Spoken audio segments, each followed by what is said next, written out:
All right, so brand new, just about a year or two ago, is the one paragraph compilation report. A compilation used to be 3 paragraphs. Now it's down to 1. And it's all condensed into 1 paragraph with no title. When do you do a compilation? You do a compilation when the client wants a financial statement because maybe the bank asked for it, and the client doesn't know how to prepare financial statements. So this is a non-issuer, maybe a mom and pop kind of store, a small home-based business that's looking to maybe expand and has asked for a financial statement and doesn't want to make it look ridiculously bad or stupid and make it obvious that they don't know how to give a financial statement, but maybe they're asked by one of their vendors, maybe they're asked by a creditor, maybe they're asked by a landlord. So these compilations are really for smaller engagements, and they're certainly not required by a non-issuer to have a compilation. But should they ask for one, then there is a report that's required. You can't just hand the client the financial statements in a compilation. You've got to give them a compilation report. If you want to just hand the client financial statements, then you do what's called a preparation. But if you're doing a compilation, it requires a 1-paragraph report, and here it is. It starts out, management is responsible for the accompanying financial statements, which comprise of the balance sheet, related statements of income, changes in stockholders' equity and cash flows, and the related footnotes in accordance with accounting principles. So management's responsible for all of that. So we've combined the management responsibility paragraph with the intro paragraph by saying management's responsible for all of this. And then here comes the part that we would be responsible for. We have performed compilation engagements in accordance with statements on standards for accounting and review services, where we mention our standards in our paragraph usually, right? What standards? SARS. Same standards as review engagements for the non-issuer. So we combine all of what usually takes several paragraphs in a review report. We said we needed 3 paragraphs for that. And then the conclusion, a 4th paragraph. Well, in a compilation, it's just 1 happy paragraph with no title. And then we go on to say, we did not audit or review the financial statements, nor were we required to perform any procedures, not even inquiries, to verify the accuracy or completeness of the information provided by management. Accordingly, we do not express an opinion, a conclusion, or provide any type of assurance, not even limited assurance, on these financial statements. So you can see how this is the lower level on the food chain, even than a review. And of course, it's nothing even close to the scope of an audit. But it's still a very popular type of an engagement. So let's go to 3. According to SARS, the objective of a compilation engagement is to apply accounting and financial reporting expertise to assist management in the presentation of financial statements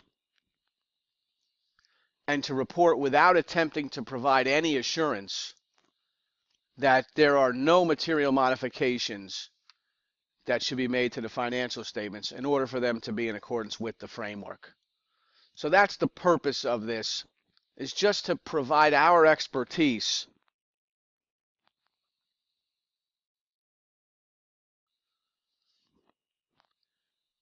So let's look at number 4. For a company that is not publicly owned,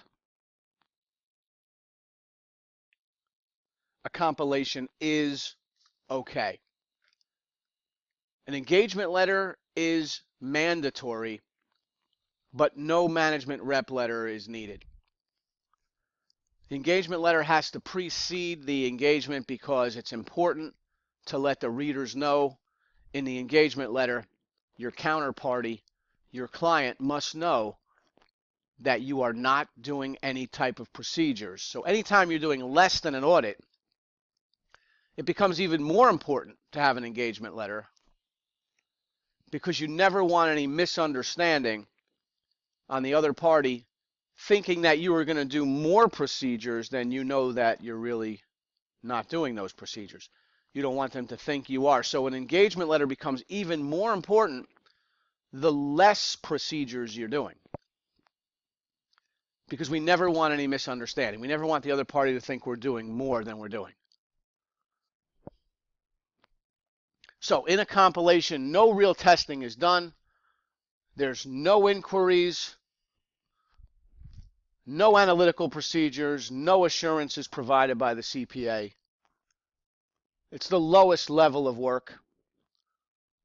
And then independence is not even required. Now, that's not the case for a review. A review, you got to be independent, but a compilation, you do not.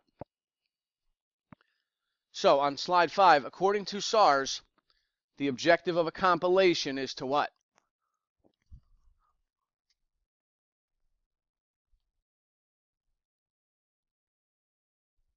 How about C, opine on financial statements? That means provide an opinion. No. Right.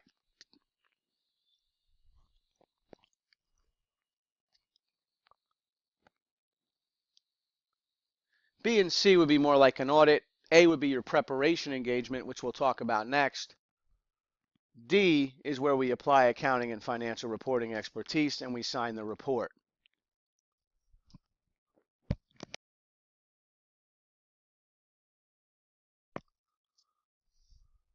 All right. Independence is not required on slide 7 for a compilation since no assurance is being provided. The CPA does not have to be independent. However, if not independent, that fact must be disclosed. So if you're not independent, you're going to see that we're going to quickly add a paragraph to that 1-paragraph compilation and make it a 2-paragraph compilation. Because if we're not independent, we have to mention that. So you don't have to be independent, but if you're not, you've got to mention that and add a 2nd paragraph for that. Footnotes can be left off entirely. So if the client's not including footnotes in their compilation, you can still do the report. But if they're not including footnotes in their financial statements, you've got to include that as an extra paragraph. You've got to mention it.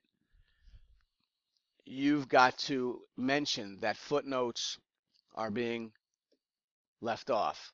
So now you're up to 3 paragraphs. So if it's just a standard 1-paragraph compilation, then you can imply, that implies that you are independent, because if you weren't, you would need a 2nd paragraph in your compilation report. And if it's a 1-paragraph compilation, it's implied that management has included all the financial statement footnotes, because if they didn't, you would need another paragraph. So we're up to 3 paragraphs already for a compilation that doesn't have footnotes in the financial statements, omits the footnotes, and has a lack of independence, which is not a problem, but has to be disclosed.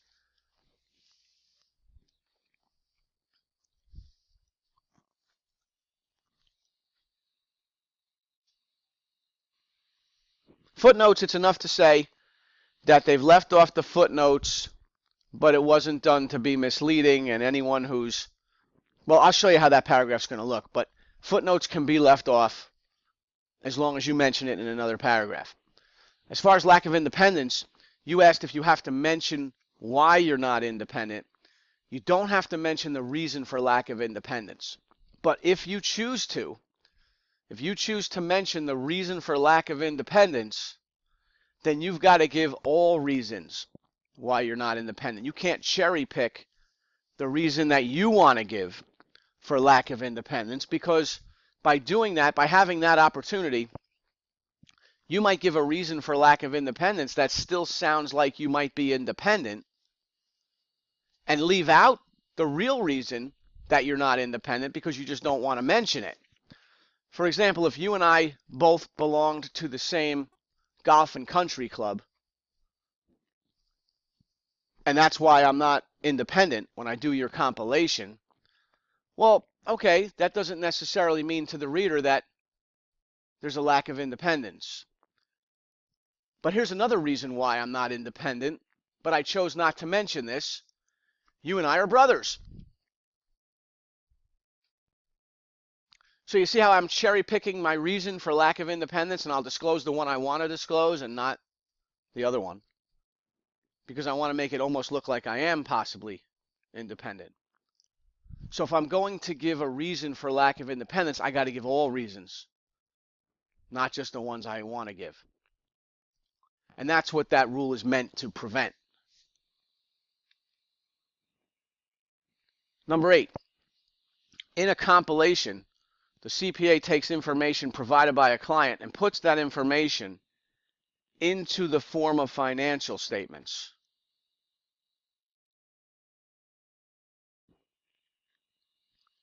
Yeah, right, one only, because you don't have to be independent for a compilation. 11, for a publicly held company, now we're talking publicly held, they can't have a compilation. Just out, no possibility of it. So the answer would be neither. Okay, what are the required procedures in a compilation? There aren't many. There weren't many in a review. There weren't many required procedures in a review, and now we're lower on the food chain than even for a review. So a compilation, what are the required procedures? CPA must know enough about the company and the industry in which the client operates to know the appropriate form of the financial statements and accounting principles. So you got to know the company, you got to know the industry. You got to read the final financial statements, verify the math, but no analytical procedures and no inquiries. So you don't have to do analytical procedures like you have to do in a review, and you don't make any inquiries like you do in a review, but you do have to know the company, know the industry, so you understand the accounting principles.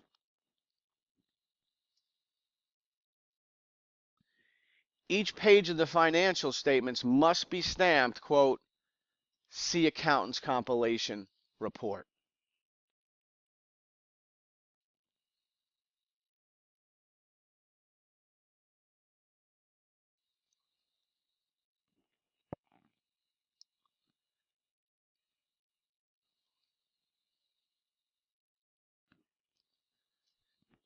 Yes, that's right. On the financial statements, it should say no assurance provided on each, or it should say "See Accountant's Compilation Report." That's really what it should say. On a preparation, it'll say no assurance provided. On a compilation, it'll say "See Accountant's Compilation Report," because there is a report here. In a preparation, there's no report, so by putting "See Accountant's Preparation Report," that wouldn't help because there is no report.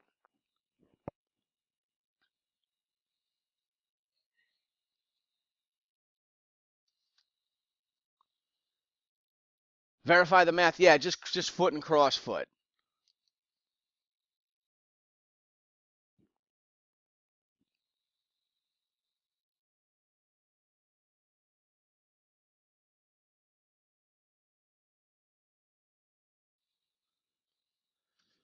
All right, let's go to 15. For which of the following may an accountant accept an engagement if the accountant is unfamiliar with the specialized industry accounting principles, but plans to obtain the required level of knowledge before compiling or reviewing the financial statements?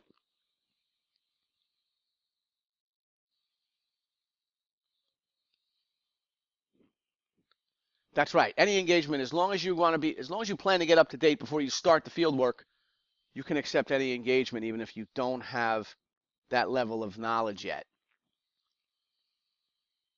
So an audit, that would be okay.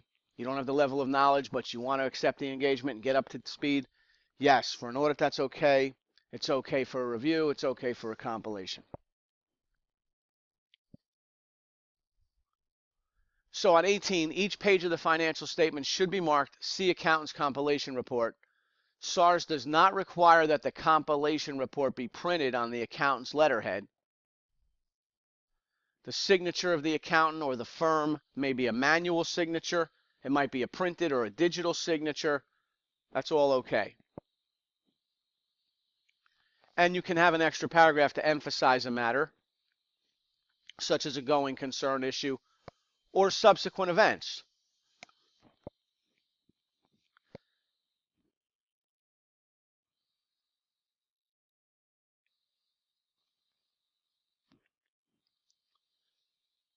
Well, there's certain times an extra paragraph is required and other times an extra paragraph is optional.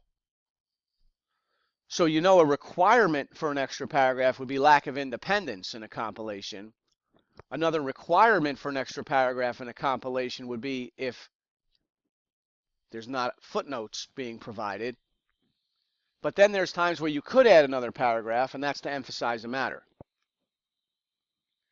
And if the financial statements are in a different framework, then you would add another paragraph as well. So go to 20. According to SARS 21, a standard compilation report issued to accompany financial statements prepared in accordance with U.S. GAAP should include how many paragraphs?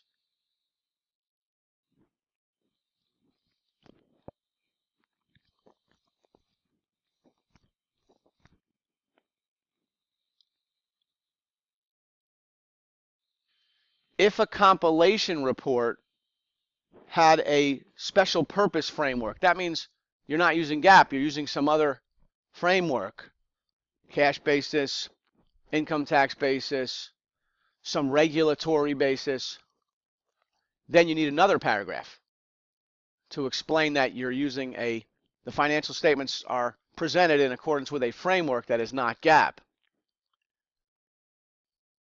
And you would reference management's responsibility for determining the applicable financial reporting framework that is acceptable. And you'd refer to a footnote in the statements, if notes are included, that explains the basis of accounting and state that the special purpose framework is a basis of accounting other than U.S. GAAP. You wouldn't have to go on and explain what the difference is, though, and I've seen them ask this, between the special purpose framework and GAAP. You don't have to talk about it that way. But you do have to mention that the special purpose framework is a basis of accounting other than U.S. GAAP in your extra paragraph. Now, in 23, we said if requested by the client, the accountant may compile financial statements without disclosures, without footnotes, provided the financials are otherwise in conformity with the framework. As long as the omission of the footnotes is not intended to mislead any person who might be expected to use the financial statements. And I've seen that question a lot. So when can you report on a compilation of financial statements that deliberately omit the footnotes? And the answer is you can if the omission of footnotes is not intended to mislead any person who might be expected to use the financial statements. The wrong answer is you can't report on it because it's missing the footnotes. Another wrong answer would be you could report on it, but you have to give a qualified or adverse opinion because we're not giving any opinion. This is a compilation. So on 24, the accountant's report clearly indicates the omission of footnotes by including an additional paragraph. And this paragraph should state that if disclosures were included, they might influence the user's conclusions and should indicate that the financial statements are not designed for those who are uninformed about such omitted disclosures. So on 25, according to SARS 21, a compilation report would require how many paragraphs if the reporting framework was other than U.S. GAAP and the footnotes were omitted? We're up to 3 paragraphs now, right? Now we said here that if we are lacking independence, another paragraph would be needed.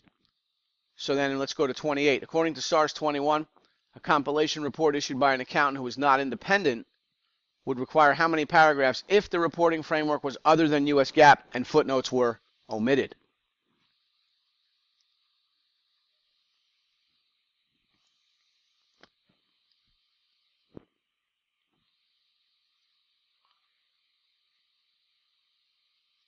Yes, now we're up to 4.